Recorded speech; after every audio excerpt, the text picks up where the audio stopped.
Assalamualaikum warahmatullahi wabarakatuh. Saya Putri Diana dari kelompok 5 akan menjelaskan materi tentang Just in Time atau JIT. Adapun topik yang akan saya bahas, yang pertama, konsep dasar Just in Time atau JIT. Yang kedua, perbedaan sistem JIT dengan sistem tradisional. Yang ketiga, konsep back flash costing. Yang keempat, hubungan JIT dengan back flash costing. Dan yang kelima, analogi dasar dari akuntansi keuangan. Baiklah, sekarang kita masuk pada topik pembahasan yang pertama, tentang konsep dasar Just in Time atau JIT. Apa itu Just in Time atau JIT? Just in Time adalah suatu sistem produksi yang dirancang untuk mendapatkan kualitas, menekan biaya, dan mencapai waktu penyerahan seefisien mungkin dengan menghapus seluruh jenis pemborosan yang terdapat dalam proses produksi sehingga perusahaan mampu menyerahkan produknya sesuai kehendak konsumen tepat waktu. Konsep JIT merupakan filosofi pemanufakturan yang memiliki implikasi penting dalam manajemen biaya. Ide dasar JIT sangat sederhana, yaitu produksi hanya apabila ada permintaan atau pull system, atau dengan kata lain hanya memproduksi sesuatu yang diminta dan hanya sebesar kuantitas yang diminta. Tujuan Just in Time atau JIT: yang pertama, meningkatkan efisiensi proses produksi. Yang kedua, meningkatkan daya kompetisi. Yang ketiga, meningkatkan mutu barang. Dan yang keempat, mengurangi pemborosan. Keunggulan dan kerugian sistem JIT. Keunggulan: 1. Memiliki produksi yang berjalan dengan sangat pendek. Artinya bahwa produsen dapat dengan cepat bergerak dari suatu produk ke produk yang lain. 2. Mampu mengurangi biaya dengan meminimalkan kebutuhan gudang untuk penyimpanan barang. Kerugian: adanya potensi gangguan dalam rantai pasokan. Artinya, jika pemasok bahan baku memiliki rincian dan tidak dapat memberikan barang di waktu yang tepat, maka akan berdampak kepada keseluruhan produksi. Konsep pokok JIT. 1. Produksi JIT adalah memproduksi yang dibutuhkan hanya pada saat dibutuhkan dan dalam jumlah yang diperlukan. 2. Autonomasi merupakan suatu unit pengendalian cacat secara otomatis yang tidak memungkinkan unit cacat mengalir ke proses produksi berikutnya. 3. Tenaga kerja fleksibel adalah mengubah-ubah jumlah pekerja sesuai dengan fluktuasi permintaan. 4. Berpikir kreatif dan menampung saran-saran dari karyawan. Baiklah, selanjutnya pembahasan topik yang kedua tentang perbedaan sistem JIT dengan sistem tradisional. Yang pertama, sistem JIT memiliki sistem tarikan. Artinya, sistem penentuan aktivitas-aktivitas berdasar atas permintaan konsumen, baik konsumen internal maupun konsumen eksternal. Sebagai contoh, dalam perusahaan pemanufakturan, permintaan konsumen melalui aktivitas penjualan menentukan aktivitas produksi dan aktivitas produksi menentukan aktivitas pembelian. Sedangkan sistem tradisional, sistem dorongan. Artinya, sistem penentuan aktivitas-aktivitas berdasarkan dorongan aktivitas-aktivitas sebelumnya. Pembelian bahan melalui aktivitas pembelian mendorong aktivitas produksi dan aktivitas produksi mendorong aktivitas penjualan. Yang kedua, pada sistem JIT, persediaan tidak signifikan. Karena JIT menggunakan sistem tarikan, maka dapat mengurangi persediaan menjadi tidak signifikan atau sangat sedikit dan bahkan menciptakan nol. Sebaliknya, pada sistem tradisional, persediaan signifikan. Karena menggunakan sistem dorongan, maka persediaan jumlahnya signifikan sebagai akibat jumlah bahan yang dibeli melebihi kebutuhan produksi. Jumlah produk yang diproduksi melebihi permintaan konsumen dan perlu adanya persediaan penyangga. Yang ketiga, pada sistem JIT, basis pemasok sedikit. Karena JIT hanya menggunakan pemasok dalam jumlah sedikit untuk mengurangi atau mengeliminasi aktivitas-aktivitas tidak bernilai tambah, memperoleh bahan yang bermutu tinggi dan berharga murah.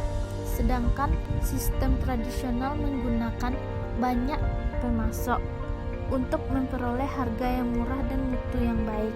Tapi akibatnya banyak aktivitas-aktivitas tidak ternilai tambah, dan untuk memperoleh harga yang lebih murah harus dibeli bahan dalam jumlah yang banyak atau mungkin dengan mutu yang rendah. Yang keempat, pada sistem JIT, kontrak jangka panjang dengan pemasok. Karena JIT menerapkan kontrak jangka panjang dengan beberapa pemasoknya, guna membangun hubungan baik yang saling menguntungkan sehingga dapat dipilih pemasok yang memasok bahan berharga murah, bermutu tinggi, berkinerja pengiriman tepat waktu dan tepat jumlah serta dapat mengurangi frekuensi pemesanan. Sedangkan sistem tradisional menerapkan kontrak-kontrak jangka pendek dengan banyak pemasok sehingga untuk memperoleh harga murah harus dibeli dalam jumlah yang banyak atau mungkin mutunya rendah. Yang kelima, pada sistem JIT, karyawan berkeahlian ganda.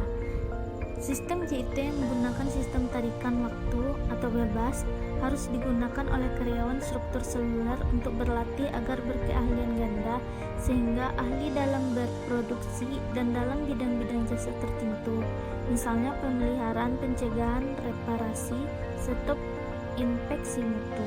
Sedangkan pada sistem tradisional, sistem karyawan terspesialisasi berdasarkan departemen tempat kerjanya, misalnya departemen produksi atau departemen jasa.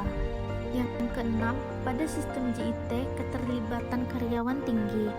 Karena dalam sistem JIT manajemen harus dapat memberdayakan para karyawannya dengan cara melibatkan mereka atau memberi peluang pada mereka untuk berpartisipasi dalam manajemen organisasi.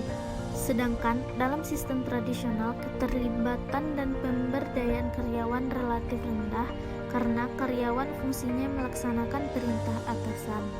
Yang ketujuh, pada sistem JIT jasa terdesentralisasi. Pada sistem JIT jasa tersentralisasi pada masing-masing struktur seluler.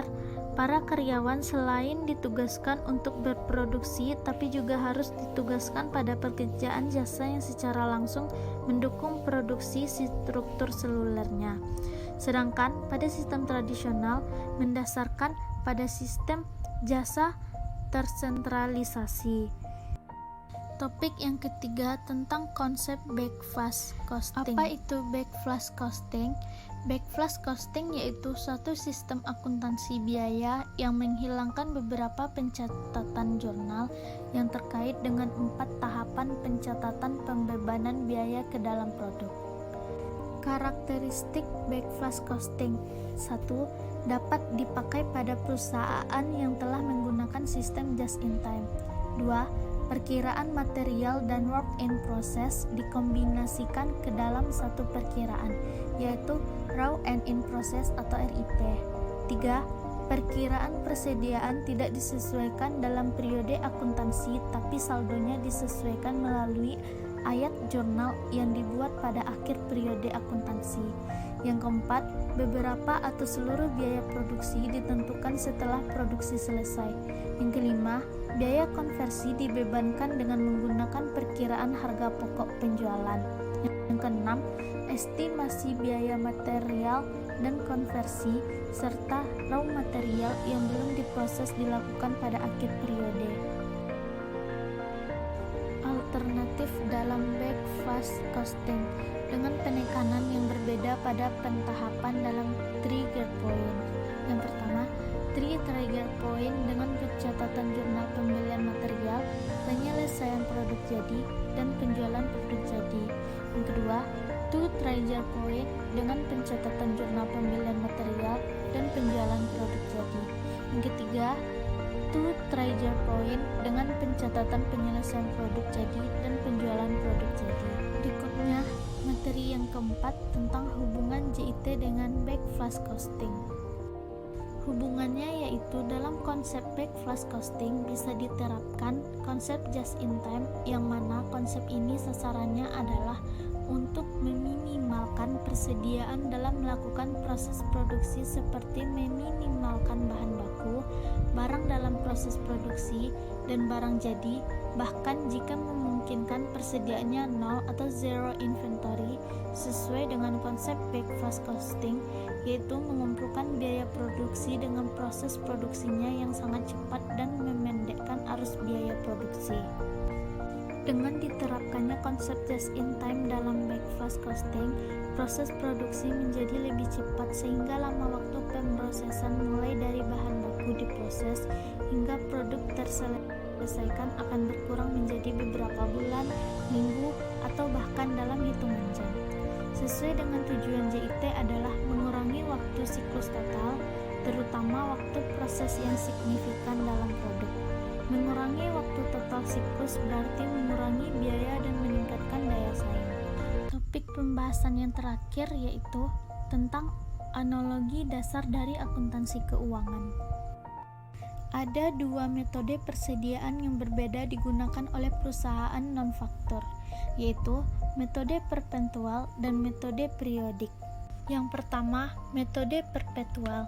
Dalam metode perpetual, akun persediaan barang dagangan didebit atas setiap pembelian barang dan dikredit atas biaya dari setiap penjualan barang. Tujuannya adalah untuk mencatat setiap peningkatan atau penurunan dalam biaya barang dagangan yang ada dalam persediaan.